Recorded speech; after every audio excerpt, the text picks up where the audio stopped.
Ma, pa, bakit hindi niyo sinasagot yung tawag ni ate? At saka, bakit ba nakapatay yung phone niyo?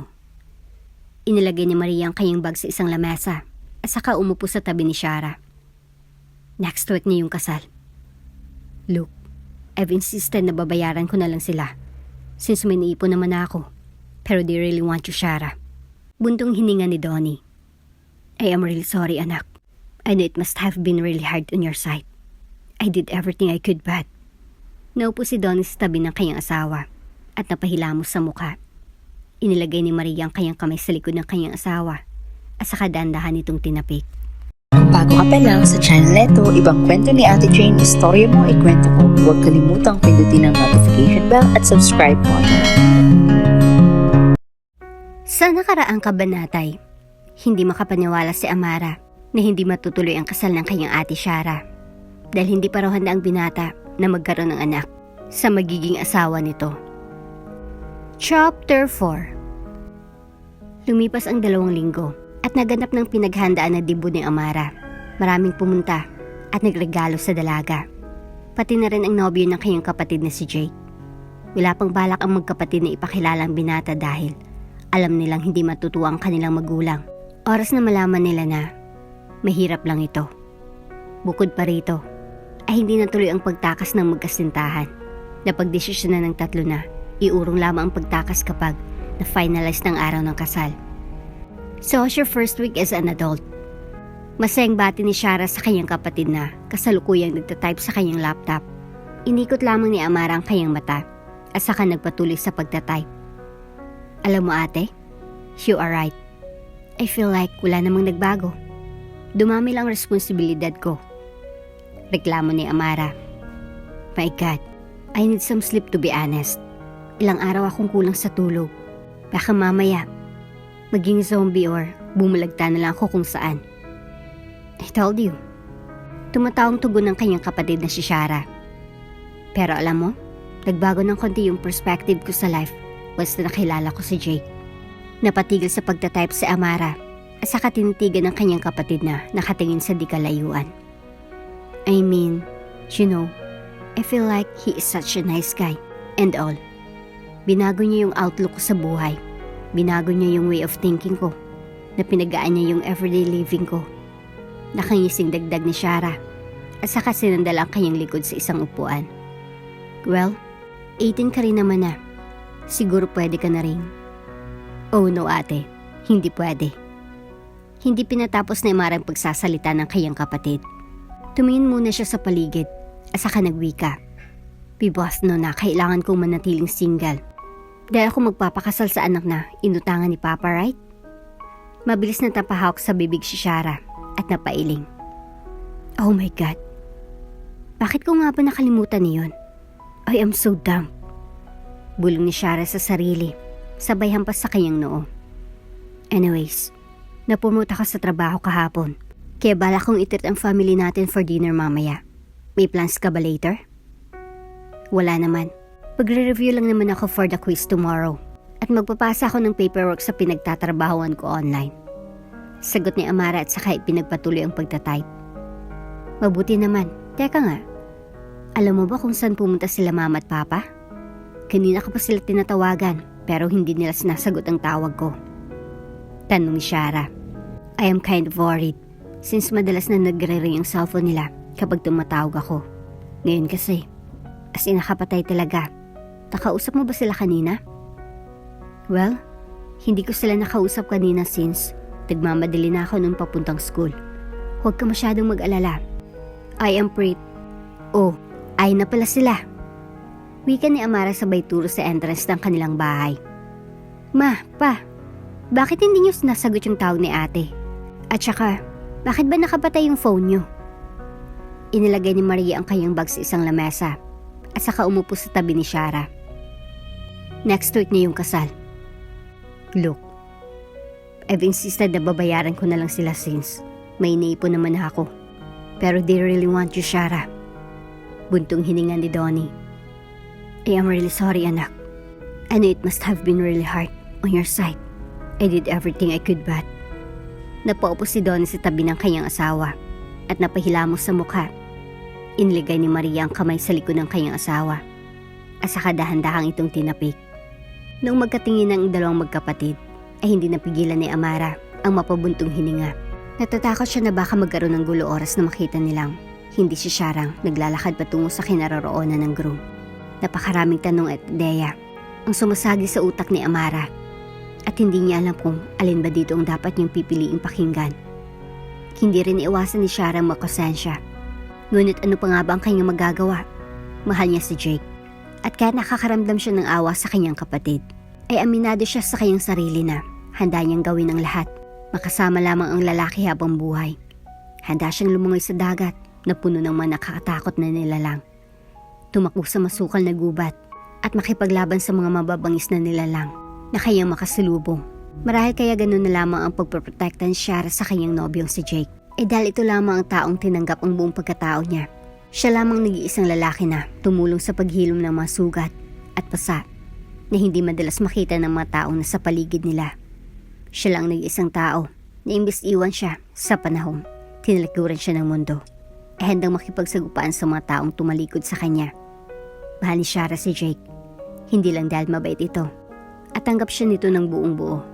Kung hindi dahil ito lamang ang lalaking nagparanas sa kanya ng saya at hindi matutumbasan ng pera. At kung papipiliin ng dalaga sa dalawa, wala itong pag-aalinlangang piliin ng nobyo niya. So anong balak natin? Tanong ni Amara sabay hagis sa bola sa dingding. Saan kayo pupunta? Saan kayo magtatago? May sapat ba kayong pera? Buang desisyon ni Shara at ang kanyang nobyo noon pa. Ngunit habang unti-unting papalapit ang araw ng kanilang pagtatanan, ay hindi maiwasan ni Shara ang kabahan. Tingin mo ba tama itong gagawin namin? Tanong ni Shara sa kapatid. Paano kung bigla na lamang magbago si Jake? Paano kung bigla niya akong iwan sa ere kapag tumakas kami? Hindi tama yung gagawin niyo. Pero susuportahan kita dyan dahil dyan ka sasaya, hindi ba? Tanong ni Amara habang patuloy pa rin sa pagtapon ng bola sa dingding. Bakit parang nawala yung tapang mo ngayon? Napapalapit na yung araw na pagtatanan niyo.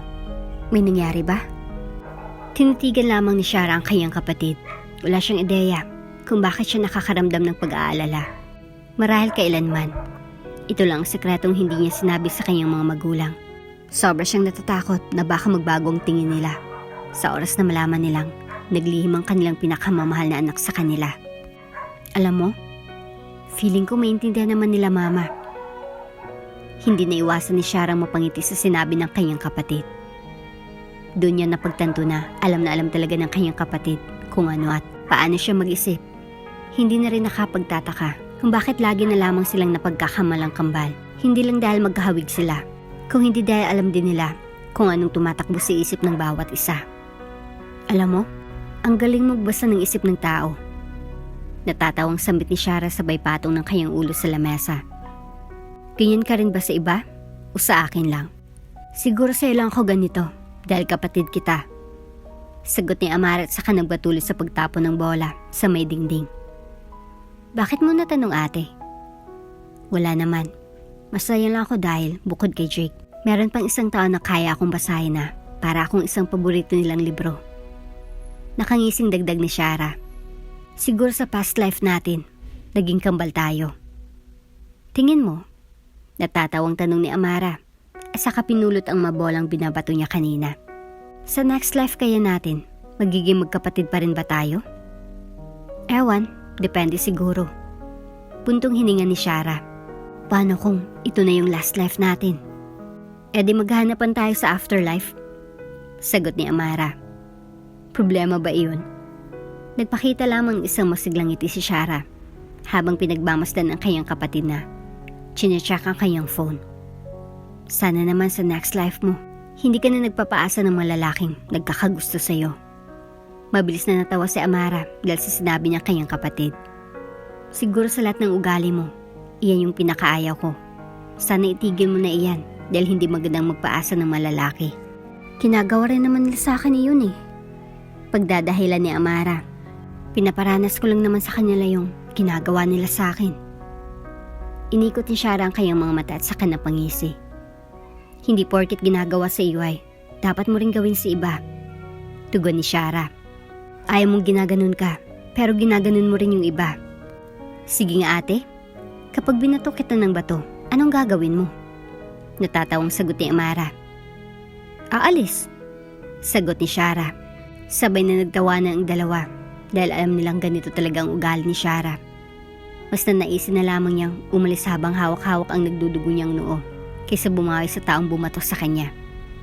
Hay nako, kahit kailan talaga. Umiiling na bulong ni Amara habang nilalagay ang mga maliit na bola sa isang basket. Nagulat si Shara nung biglang sumilip si Amara sa may bintana at saka nagtungo sa kinaroroonan ng kapatid. Bakit?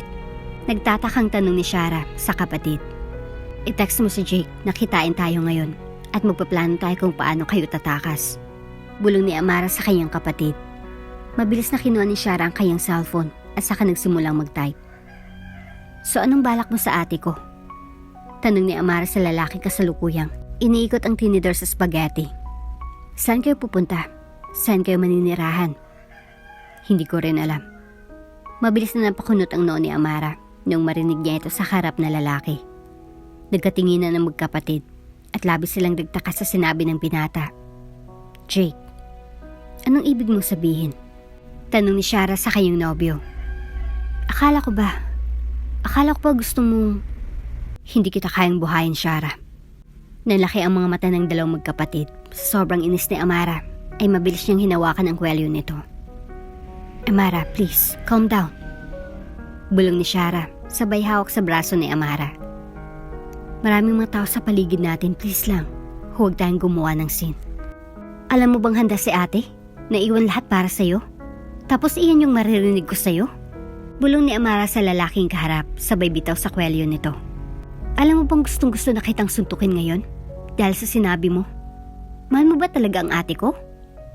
Walang narinig na kahit ano si Amara at Shara sa kaharap na lalaki. Nakatingin rin ito sa spaghetti sa isang plato at saka napabuntong hininga. Let's face it, hindi talaga tayo para sa isa't isa. Hindi ko kayang matugunan lahat ng gusto at pangangailangan mo. Bulong ng binata. Hindi ako mayaman at paniguradong madadamay ang pamilya ko sa oras na tumakas tayo. Anong sabi mo? Ramdam ni Shara ang inis ng katabing kapatid sa paraan ng pananalita nito. Dahilan para muli niyang hawakan ang balikat nito. I'm sorry, Shara. Pero hindi ko kayang iwan ang pamilya ko. Hindi ko kayang mawalay sa kanila. Naiiyak na dagdag ng binata. Kitang-kita ni Shara sa mga mata ng binata ang lungkot at galit na nararamdaman nito. So, mas pipiliin mo yung pamilya mo kaysa sa babaeng handang talikuran ng pamilya niya para sa'yo? Nagsisimula ng mangilid ang maluhan ni Amara habang sinasambit ang mga salitang ito. Hindi ako katulad yun na mayaman, Amara. Ako ang inaasahan sa pamilya. Kung mawawala ako, paano sila? Sinong bubuhay sa kanila? Sagot ni Jake habang pinupunasan ang tumutuloy niyang mga luha. Hindi niyo maiintindihan ang sitwasyong mayroon ako dahil mayaman kayo. Kung kayong nasa posisyon ko, alam niyo at alam kong maiintindihan niyo ako. Mabilis na napakagatlabi si Amara sabay tingin sa bintana ng coffee shop na kinakainan nila. Pinipigilan niyang hindi umiyak, ngunit hindi niya nakaya. Sobra siyang naiinis sa harap nilang lalaki. Ngunit matapos marinig ang mga dahilan nito, ay marahil hindi naman niya ito masisisi. At the end of the day, silang mas unang minahal ang binata. Kaya lagit-lagi niyang pipiliin ang kanyang pamilya. Hindi napigilan ni Sharang humagulhol dahil sa sakit na kanyang nararamdaman. Bagamat niintindihan niya ang kanyang nobyo, ay hindi niya maiwasan ang manlumo dahil hindi niya inaasahang marinig ang mga salitang iyon sa taong pinakamamahal niya. O Amara, Shara, nandito pala kayo? Mabilis na patingin ng magkapatid kung saan ang galing ang boses. Teka, bakit kayo umiiyak? Mabilis na tinanggal ang magkapatid ang mga luhang tumutulong mula sa kanilang mga mata at saka ngumiti. Oy ma, nandito ka pala. Masayang sambit ni Amara, sabay ngiti. Teka, bakit kayo umiiyak? Tanong ni Maria habang pinagmamasdan ng kanyang dalawang anak na pinupunasan ang kanilang mga mata. Anong nangyari? Naku ma, wala po ito. Sagot ni Shara, sabay tingin kay Amara. Nagkwentuhan lang po kaming tatlo tungkol sa buhay-buhay. Tumatangong tugon ng kanilang ina. Noong mapatingin siya sa harap nilang lalaki, ay hindi naiwasan ni Maria ang magtaas kilay dahil sa itsura nito. Hello, ikaw yung isa sa mga 18 roses ng bunso ko last time, hindi ba? Tanong nito sa lalaking kaharap. Ano ulit pangalan mo? Jake po ang pangalan ko. Magalang na sagot ng binata at saka tumingin sa kanyang nobya. Kaibigan ko pong dalawa niyong anak. Dahan-dahang tumango si Maria at saka umupo sa tabi ng lalaki. Okay lang ba kung makitable muna ako sa inyo? Dito kasi kami magkikita ng kaibigan kong galing States. Opo naman ma, walang problema. Sagot ni Amara at muling tumingin sa binata. Sige lang po, paalis rin naman po kami. Sabat ni Jake sabay tayo. Laking gulat ng magkapatid nung hawakan ng kanilang inang braso nito. Okay lang ba kung magstay muna kayo? Pakiusap nito. Grabe naman, aalis na kayo. Magiging mag-isa lang ako rito. May pupuntahan pa po kasi ako. Pasensya na po. Nakangising dagdag ni Jake. Hindi napigilan ng magkapatid ang mahiya. Ngunit hindi rin nila masisisi ang binata. May pasok pa po kasi si Jake sa work, kaya hayaan niyo na po siya mama. Sambit ni Shara. Nandito pa naman po kami. Dahan-dahang tinanggal ni Maria ang kanyang braso sa binata at binigyan ito ng isang matamis na ngiti. Muna na po ako. Bulong nito at saka nagsimulang maglakad palayo. Habang pinagmamasdan ng tatlong babaeng lalaki maglakad palayo, ay napansin ni Amara na nais habulin ng kanyang kapatid ang nobyo nito. Ito ang dahilan kung bakit bigla siyang nagsalita. Uy, naiwan ni Jake oh. Sambit ng dalaga sabay pakita ng isang handkerchief. Ate, ihabol mo na lang kay Jake ito. Kinuha ni Shara ang pamuna sa kanyang kapatid at saka tumayo. Ma, ibibigay ko lang po ito kay Jake. Paalam ni Shara sabay lakad patungo sa lalaking kakalabas lang sa coffee shop. Habang pinagmamasdan ng mag-ina si Shara, ay pansin ni Amara na nakakaramdam ang kanilang ina. Upang maalis ang atensyon nito sa magkasintahan, ay napagdesisyon ni Amara na kausapin ito. Anong order mo, Mama? Tanong ni Amara, sabay inom sa kanyang iced coffee. Masarap yung pasta at yung garlic bread nila rito. Nagpakita ng matamis na ngiti si Maria at saka tumingin sa isang maliit na cardboard kung saan nakalagay ang listahan ng kanilang menu. Sige, orderin ko yung mga suggest mo. Wika ni Maria. Kasi pinagkakatiwalaan kita. Hindi alam ni Amara kung bakit nakaramdam siya ng kaba noong oras na iyon. Tila ba doble meaning ang sinambit ng kanyang ina. Dilan para makaramdam siya ng konting hiya. Jake! Tawag ni Shara sa kanyang nobyo. Jake, sandali lang. Anong bang problema mo, Shara? Alam na nga natin pareho na hindi tayong pwedeng magsama dahil ikakasal ka na sa ibang lalaki. Sigaw ni Jake sabay tigil sa paglalakad. So, susuko ka na lang? Naluluhang sagot ni Shara. Hayaan mo na lang na hindi tayo magkatuluyan. Hayaan mo na lang na maagaw ako sa'yo. Hindi kita kayang buhayin. Tugon ni Jake sabay harap sa kanyang nobya. Alam mo bang nahihiya ako lagi kapag magkasama tayo? Kasi hindi ko kayang ibigay sa'yo yung mga material na bagay na gusto mo. Mas malaki pa yung allowance mo kaysa sa sweldo ko. Yung sweldo mo sa trabaho, mas malaki pa sa kinikita ko sa 5 buwan. Ano naman ngayon? Tanong ni Shara sabay lapit sa kanyang nobyo.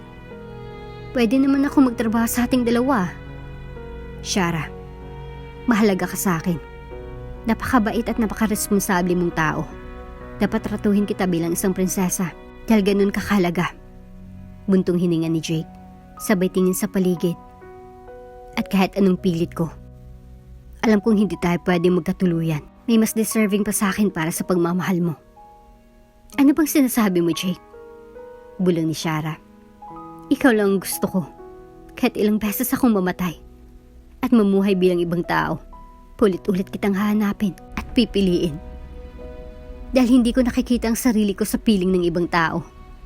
Hindi napigilan ni Jake ang maiyak habang pinapakinggan ang mga salitang binibitawan ng kaharap na dalaga. Mabilis niya itong niyakap ng pagkahigpit-higpit habang sinusuklay ang kanyang buhok. Sorry, Shara. Bulong ng binata. Natatakot lang ako. Natatakot lang ako na ibigay ang buong buhay ko sa isang taong katulad mo. Natatakot ako na baka isang araw, bigla ka nalang mawala. Hindi ako mawawala, Jake. Bulong ni Shara. Hindi naman tayo pupunta sa ibang bansa. Lilipat lang tayo ng lugar, malapit sa pamilya mo. Tutulong ako sa Huwag na, Shara. Sambit ni Jake sabay halik sa noo ng kanyang nobya. Kaya ko ito. Jake, gusto kong tumulong sa pamilya mo. Alam kong mahal na mahal mong pamilya mo. Kaya gusto ko rin ipakita kung gaano ako nagpapasalamat at bungo sila ng isang tulad mo. Nakangising dagdag ni Shara. Pero paano yung pamilya mo, Shara? Tanong ni Jake sabay hiwalay sa pagkakayakap. Paano sila? Magpapaalam ka ba? Napalunok na lamang si Shara sa oras na iyon at saka nang patingin sa lupa. Alam natin pareho na masasaktan sila sa gagawin natin. Kaya mo bang makitang umiiyak sila dahil sa kagagawa natin? Tanong ni Jake sabay hawak sa magkabilang pisngi ng dalaga. Kaya mo ba iyon? Hindi makasagot si Shara dahil hindi niya alam ang isasagot. Ito ay hindi niya matanggap ang sagot na mayroon siya sa tanong na iyon. Wala namang siguro masama kung sa pagkakataong ito. Ako na muna. Bulong ni Shara sa kanyang sarili. At dito na nga po nagtatapos ang Kabanata 4. Kung bago ka pa lang sa channel neto, ibang kwento ni Ate Jane, istorya mo, ikwento ko. Huwag kalimutang pindutin ang notification bell at subscribe button.